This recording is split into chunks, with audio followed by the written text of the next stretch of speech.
जय हिंद दोस्तों। यूएस के फॉर्मर प्रेसिडेंट जॉन कैनेडी, इन्होंने एक टाइम में ये कहा था कि जो फॉरेन एड होता है ना, ये एक मेथड है जिसके जरिए यूएस पूरे वर्ल्ड को इन्फ्लुएंस कर सकता है या फिर पूरे वर्ल्ड को कंट्रोल कर सकता है। मतलब यहाँ हम बात करें यूएस एड के बारे में, जिसको लेकर आज से 2 वीक पहले यूएस एड को लेकर कोई खबर नहीं थी, लेकिन जिस तरीके से डोनाल्ड ट्रंप ने यूएस एड को फ्रीज किया और इसके तहत जिन देशों को यहाँ पर फंड दी जा रही थी यूएस एड की तरफ से, फॉर एग्जांपल कि बांग्लादेश, यूक्रेन, ये तमाम देश को अब यूएस एड के तहत में फंड को रोक दिया गया है। और अब रिसेंटली यहाँ पर ट्रम्प की तरफ से एक बिग रेवोल्यूशन यहाँ पर जॉर्ज सोरोस को लेकर यह किया जा रहा है कि किस तरीके से जॉर्ज सोरोस यूएस एड के जरिए जो ग्रांट्स दी जाती थी ना दूसरे देशों को, फॉर एग्जाम्पल कि बांग्लादेश, इंडिया और बाकी जो पड़ोसी देश है, फॉर एग्जाम्पल कि ईरान, पाकिस्तान, ब्रिटेन, इंडिया, ये तमाम देश इसमें शामिल हैं और ये दी जा रही थी यहाँ पर डिस्टेबलाइज करने के लिए, जिसका एक लेटेस्ट एग्जाम्पल रिसेंट का है बांग्लादेश। और ट्रंप ने यहाँ पर यह कहा है कि खासकर किस तरीके से यूएस ने यहाँ पर $270 million George Soros backed institute को यहाँ पर दिया है लास्ट 15 ईयर में, और ये दिया गया है ईस्ट वेस्ट मैनेजमेंट इंस्टीट्यूट, जो जॉर्ज सोरोस की ओपन सोसाइटी फाउंडेशन का एक ऑर्गेनाइजेशन पार्टनर है। और ये डेटा दिया जा रहा है USAspending.gov के तरफ से। और ट्रंप ने यहाँ पर यह भी कहा कि किस तरीके से ये जो फंड है ना, यहाँ पर एक अनरेस्ट क्रिएट करने की कोशिश की जा रही थी, खासकर इंडिया की बात करें, बांग्लादेश की बात करें और बाकी अदर नेशंस की बात करें तो इवन कि इस पर ना इंडिया में भी चर्चा होना स्टार्ट हो चुका है, क्योंकि ये आज का आर्टिकल्स है। एक्चुअली यहाँ पर हुआ यह है कि बीजेपी की एक MP है निशिकांत दुबे, इन्होंने यहाँ पर पार्लियामेंट में ये डिमांड रखा कि यूएस एड के तहत में जो फंडिंग इंडिया को दी गई है इसको लेकर जांच होनी चाहिए, क्योंकि लोकसभा में जब 0 आवर था बेसिकली, इसमें ये बातें बोली जा रही थी और ये भी कहा गया इसमें कि कैसे यूएस एड ने भारत के टुकड़े टुकड़े करने के लिए 5,000 करोड़ खर्च किए हैं। यानी यहाँ पर इन्होंने ये भी कहा यूएस फंडेड जो ऑर्गेनाइजेशन है, जो संगठन है, ये किस तरीके से इंडिया में जो प्रोटेस्ट हुए हैं इसमें इन्वॉल्व है। फॉर एग्जाम्पल कि अग्निवीर इनिशिएटिव को लेकर जो एक प्रोटेस्ट देखा जा रहा था, इसका भी जिक्र किया गया। कास्ट सेंसस को लेकर भी यहाँ पर जिक्र किया गया। इवन कि नक्सलिज्म जो है इंडिया में, इसकी सपोर्ट करने को लेकर भी यहाँ पर जिक्र किया गया। और निशिकांत दुबे ने ये बातें यहाँ पर एक रिपोर्ट्स जो ऑफ इंडिया की तरफ से इन्वेस्टिगेट किया गया था, इसके आधार पर ये बातें रखी गई कि किस तरीके से जो सैम पिट्रोदा है, मतलब कि इंडियन ओवरसीज कांग्रेस के चेयरमैन, या हम ये कह सकते हैं कि ग्लोबल नॉलेज इनिशिएटिव के फाउंडर, जिसका लिंक कभी कभी देखा जाता है कि जॉर्ज सोरोस की कंपनी के साथ में है, ओपन सोसाइटी फाउंडेशन के साथ में देखा जाता है। तो उन्होंने यहाँ पे ये भी कहा कि किस तरीके से इनका जो कनेक्शन है यूएस एड के साथ में, ये इन्होंने अपनी स्पीच में जिक्र किया। और जिस इन्वेस्टिगेटिव रिपोर्ट की हम बात करें, ऑफ इंडिया की बात करें, इन्होंने यहाँ पर यह भी कहा जॉर्ज सोरोस किस तरीके से यहाँ पर मोदी गवर्नमेंट जो है इसे अंडरमाइन करने की कोशिश कर रही थी और एक कलर रेवोल्यूशन लाने की कोशिश की जा रही थी इंडिया में अपने एफिलिएट्स के साथ में। और यहाँ पे इस बात का भी जिक्र किया गया कि जो GKI है, ग्लोबल नॉलेज इनिशिएटिव, जो कि सैम पिट्रोदा ने यहाँ पर फाउंड किया है, इन्हें किस तरीके से यूएस एड की तरफ से फंडिंग दी जा रही थी, इवन कि यूएस स्टेट डिपार्टमेंट की तरफ से और रॉक फेलर फाउंडेशन की तरफ से। यहाँ तक कि ये भी कहा गया कि इस आर्टिकल में कि जो GKI के जो को फाउंडर है नीना वी फेडरॉफ और सारा फार्ले, इनका एक कनेक्शन देखा जाता है US government and the rock failure foundation के साथ में, और कैसे इंडियन पॉलिटिकल फिगर्स को इन्फ्लुएंस करने की कोशिश की जा रही है। और पूरे अपने स्पीच में यहाँ पर राहुल गांधी का भी इसमें जिक्र किया गया। और जिस इंडिपेंडेंट एजेंसी की हम बात कर रहे हैं ना, जिसका बेसिकली 2 वीक से यहाँ पर चर्चा किया जा रहा है, पूरे वर्ल्ड में चर्चा किया जा रहा है यूएस एड के बारे में, मतलब United states agency for international development के बारे में, जिसे जॉन F कैनेडी, जो अपने पहले स्लाइड में हमने बात की, 1961 के टाइम में इसे स्टैब्लिश किया गया था। और एक खास बात यहाँ पर यह है कि 2001 के टाइम में ना जो एनुअल डिसबर्समेंट है यूएस एड को लेकर, ये $23 बिलियन था। मतलब one of the largest official ad agencies ये 2001 में थी, जो पूरे वर्ल्ड में लगभग ये कहा जाता है कि यूएस एड जो है 100 कंट्रीज को यहाँ पर फाइनेंशियल सपोर्ट और ग्रांट्स प्रोवाइड करता है, जिनमें से अफ्रीका के देश है, एशिया के है, लैटिन अमेरिका के है, मिडिल ईस्ट के और ईस्टर्न यूरोप के बीच में शामिल है। और ट्रंप ने रिसेंटली इसे ही यहाँ पर फ्रीज कर दिया और यहाँ पर यह कहा कि जो यूएस एड के तहत में जो खर्चे हो रहे हैं, जो एक्सपेंडिचर हो रहे हैं, फॉर एग्जाम्पल कि 17,000 करोड़ जो मिलियन डॉलर है, ये DEI म्यूजिकल को दिया गया आइलैंड में। इवन कि यहाँ पर 7,000 जो डॉलर है ये ट्रांसजेंडर ओपेरा इन कोलंबिया, इन्हें दिया गया। ऐसे वेरियस एग्जाम्पल हैं जो फालतू यहाँ पर खर्चे हो रहे हैं यहाँ पर। इसके लिए ट्रंप ने स्पेशल डॉजी बनाया है, मतलब डिपार्टमेंट ऑफ गवर्नमेंट एफिशिएंसी, जिसमें इलोन मस्क और विवेक रामास्वामी जिसे लीड कर रहे हैं। इनका काम ही यहाँ पर एक जो फालतू खर्चे हैं उसे बंद कर दो। और पहला ही टारगेट यहाँ पर यूएस एड को लेकर किया गया और दुनिया के हर एक देश जिसे फंडिंग दी जा रही थी, एक बड़ा बड़ा फंडिंग प्रोवाइड किया जाता है उसे बंद कर दिया गया। यही नहीं, यहाँ पर जो यूएस एड के जो स्टाफ है जो पहले 10,000 थे इसे कट कर 300 कर दिया गया। यानी यूएस एड को लेकर ना यहाँ पर ट्रम्प कहते हैं कि ये एक रेडिकल ल्यूनेटिक्स है, एक bunch of radical lunatics. Elon Musk तो यहाँ पर ये भी कह देते कि यूएस एड जो है ये एक क्रिमिनल ऑर्गेनाइजेशन है, क्योंकि यूएस एड किस तरीके से एक रेजिम चेंज यहाँ पर क्या करने की कोशिश करता है दुनिया भर के देशों में। क्योंकि 2014 के टाइम में ना यूएस एड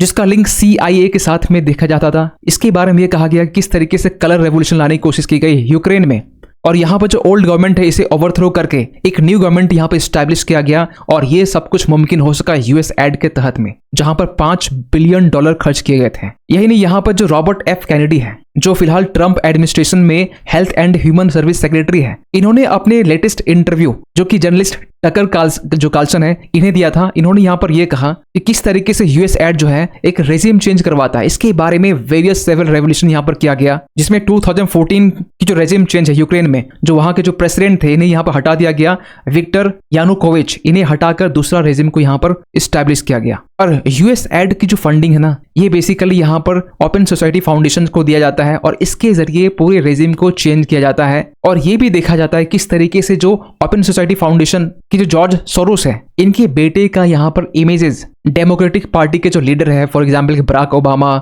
जो बाइडेन, इनके साथ में देखा जाता है। इसको लेकर इलोन मस्क ने भी यहाँ पर इस इमेज को रीपोस्ट किया था। लेकिन यहाँ पर रॉबर्ट F कैनेडी ने यहाँ पर यह भी कहा कि CIA और जो यूएस एड है ये बिल्कुल भी डेमोक्रेटिक नहीं है, क्योंकि किस तरीके CIA यहाँ पर यूएस एड का यूज करके रेजिम चेंज करवाता है, वहां की गवर्नमेंट को ओवरथ्रो करता है। और ये चीजें ना 1947 देखा जाए तो यहाँ पर 83 गवर्नमेंट को चेंज कर चुका है 1947 से लेकर 1997 के बीच में। यहाँ तक कि ये जो 83 नंबर्स है ना, मतलब यहाँ पर 1/3 जो गवर्नमेंट्स है यहाँ पर यूएस एड के तहत में जो रेजिम है वो चेंज करने के लिए किया गया है, जिसको लेकर रॉबर्ट कैनेडी ये कहते हैं ये डेमोक्रेसी बिल्कुल भी नहीं है। इवन कि इन्होंने रिसेंटली जो बांग्लादेश में जो ट्रबल्स देखने को मिला इसका भी एग्जांपल देते हुए यहाँ पर ये कहा कि किस तरीके से जो शेख हसीना लेड गवर्नमेंट है यहाँ पर अनडेमोक्रेटिक बताकर इन्हें बांग्लादेश से भागने के लिए मजबूर कर दिया गया। क्योंकि रिसेंटली आपने ये भी चीज नोटिस किया होगा कि यहाँ पर यूएस की तरफ से ना शेख हसीना इनडायरेक्टली ये कहती है किस तरीके से बांग्लादेश में एक नेवल बेस बनाना है, और एक यूरोपियन कंट्री, एक वेस्टर्न कंट्री है। एक्चुअली उस टाइम में इनका नाम लिया नहीं गया था, लेकिन आपको बता दें कि यहाँ पर शेख हसीना यूएस का ही नाम ले रही थी। डोनाल्ड लू के बारे में यहाँ पर बातचीत चल रही थी कि वो किस तरीके से बांग्लादेश विजिट कर रहा है, इंडिया विजिट कर रहा है, और ये सब कुछ किया जा रहा था कि चाइना कहीं ना कहीं बांग्लादेश में किस तरीके से नजर गड़ाए हुए है। लेकिन जब शेख हसीना ने जब ये मना किया तो चाइना ने इस बात को प्रेज किया बांग्लादेश को लेकर कि बांग्लादेश ने सही डिसीजन यहाँ पर लिया है।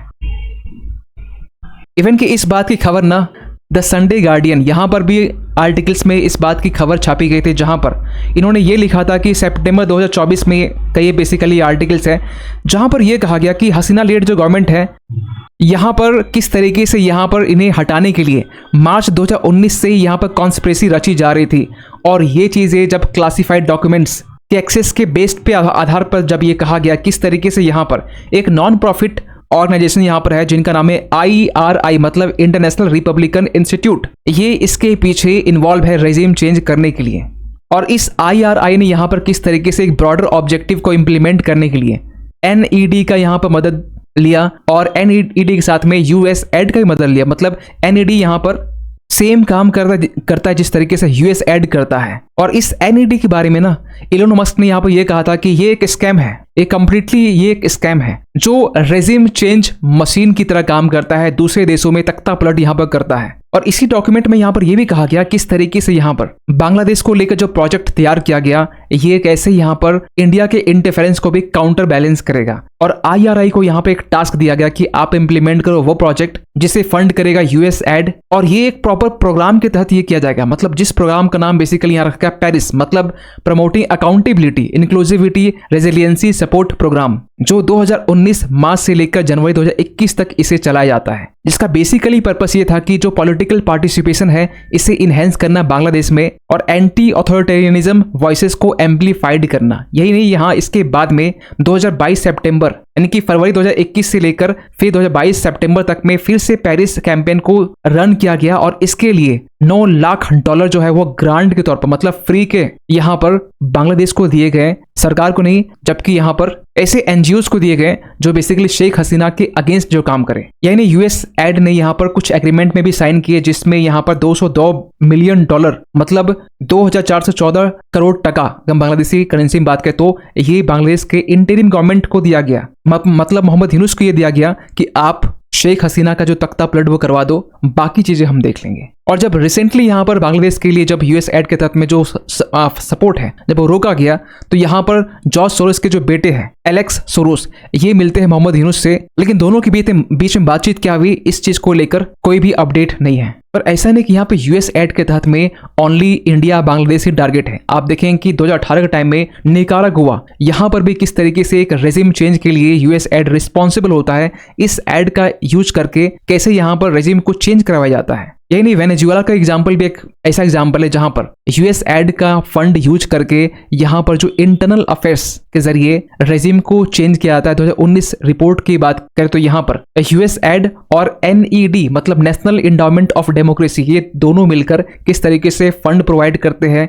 वेनेजुएला के ऑपोजिशन पार्टी को। और यहां पर एक 5 पॉइंट स्ट्रेटेजी के तहत में ऑपोजिशन ग्रुप को एक्सटेंसिवली यहां पर फंडेड किया जाता है और यहां की जो एग्जिस्टिंग गवर्नमेंट है इसे चेंज किया जाता है। लेकिन अगर इंडिया की बात करें ना, तो यहाँ पर किस तरीके से जॉर्ज सोरोस है ये अपना रोल निभाते, खासकर इंडिया में कलर रेवोल्यूशन लाने के लिए। आपको बता दें कि 1999 उस वक्त ओपन सोसाइटी फाउंडेशन ने इंडिया में एक एक्टिविटीज स्टार्ट की। क्या? तो यहाँ पर हम लोग स्कॉलरशिप प्रोवाइड करेंगे और फेलोशिप प्रोवाइड करेंगे इंडियन कॉलेज में स्टडीज करने के लिए और रिसर्च करने के लिए। और यहाँ शुरुआत होता है किस तरीके से यहाँ पर एंटी इंडिया सेंटिमेंट यहाँ पर इंडियंस के बीच में भरा जाए। इवन तब से लेकर अब तक जॉर्ज सोरोस के जो ओपन सोसाइटी फाउंडेशन है यहाँ पर एक सिग्निफिकेंट कंट्रीब्यूशन दिया है towards the spread of instability in India. और इन्होंने यहाँ पर कोशिश की किस तरीके से यहाँ पर एक एंटी इंडिया नैरेटिव को गढ़ा जाए through media and civil society के तहत में। और जिस ऑर्गेनाइजेशंस को यहाँ पर ओपन सोसाइटी फाउंडेशन तब से यहाँ पर फंड किया जा रहा था ताकि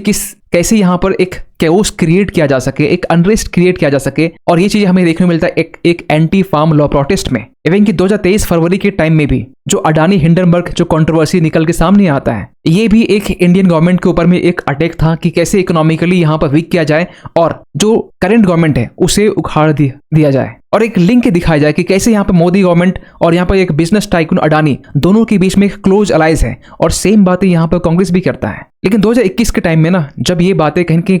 उस टाइम काफी ज्यादा डिस्कस की जा रही थी, उस टाइम पार्लियामेंट से पीएम मोदी जी यहाँ पर इस बात का जवाब भी देते हैं किस तरीके से यहाँ पर इंडिया में की जो छवि है एक अनडेमोक्रेटिक और वायलेंट दिखाने की कोशिश की जा रही है। इस पर यहाँ पर एक लंबा चौड़ा भाषण भी दिया गया था। आप इसे सोशल मीडिया में जाकर देख सकते हैं। यही नहीं, यहाँ पर जॉर्ज सोरोस ने एक लंबे टाइम से अपने एनजीओज के इकोसिस्टम्स के जरिए यहाँ पर ये ट्राई किया कि जो पीएम मोदी है इसे साबित कर दिया जाए कि एक इलेक्ट्रोल ऑटोक्रेट है जो कि ग्रेटर गुड कंट्री के लिए अच्छा नहीं है और इसे यहाँ पर चेंज करना ये सभी के लिए, सभी के हित के लिए। यही नहीं, यहाँ पर जनवरी 2020 के टाइम में जो जॉर्ज सोरोस है ये 1 बिलियन यहाँ पर कमिट करते हैं ग्लोबल यूनिवर्सिटी के लिए टू फाइट नेशनलिस्ट, मतलब जो नेशनल सेंटिमेंट है खासकर इंडिया के अंदर में और जो क्लाइमेट चेंज है, दोनों का मुद्दा उठाकर यहाँ पर ट्विन चैलेंज यहाँ बताकर एक थ्रेट क्रिएट करने की कोशिश की जा रही थी। और ये टाइम ये चीजें लंबे टाइम से कहीं कहीं कोशिश की जा रही थी। इवन की बीबीसी की डॉक्यूमेंट्री हिंडनबर्ग रिसर्च रिपोर्ट, यहाँ तक कि जॉर्ज सोरोस की जो एंट्री है इंडिया में ताकि एंटी इंडियन कैंपेन यहाँ पर चला सके, ये कोई इंसिडेंस नहीं है। यह यहाँ पर ये दिखाता कि ये कुछ बड़ा चीज करना चाह रहे हैं, कुछ ऐसा जो चीज रेजिम चेंज से भी बड़ा हो सकता है। और जॉर्ज सोरोस के काफी इंटेलेक्चुअल्स ऐसे भी हैं जो इंडिया में हैं। फॉर एग्जांपल यहाँ पर लिंक किया जाता है पीएम